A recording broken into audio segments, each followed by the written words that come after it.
Ladies and gentlemen, welcome to Singapore. রঙিন আর এই চাকচিক্যের স্বপ্নের Singapore. Discover the iconic skyline.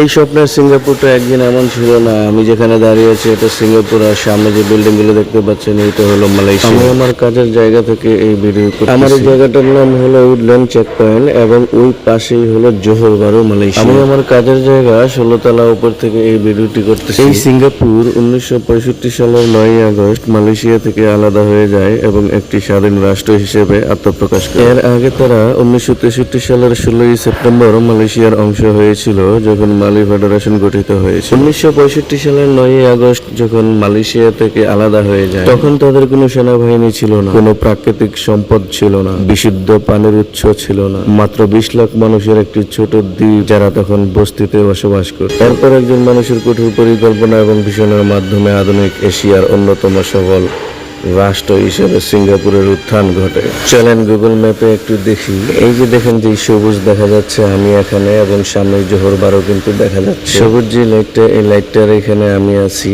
এবং সামনেই কিন্তু জোহর বারো। দেখেন সিঙ্গাপুর দেখা যাচ্ছে, আস্তে আস্তে মালয়েশিয়া দেখা যাবে।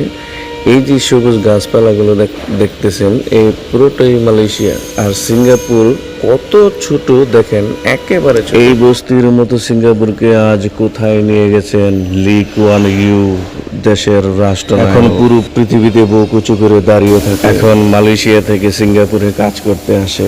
যে মালয়েশিয়ার প্রধানমন্ত্রী পার্লামেন্টের সিদ্ধান্তে সিঙ্গাপুরকে মালয়েশিয়া থেকে বের করে দিয়েছিল এবং 1965 সালের 9 আগস্ট সিঙ্গাপুর মালয়েশিয়া থেকে বিচ্ছিন্ন হয় এবং 1 মাস পর পূর্ণ স্বাধীনতা ঘোষণা করে। ওই ঘোষণা দেওয়ার সময় লি কুয়ান বিশ্ব মিডিয়ার সামনে কেঁদে ফেলেছিলেন সিঙ্গাপুরের ভবিষ্যৎ ভেবে। অথচ গত 65 বছরে অর্থনৈতিক অগ্রযাত্রার এক অবিস্মরণীয় রচনা গাথা করেছে সিঙ্গাপুর, যার রচয়িতা ছিলেন লি কুয়ান ইউ।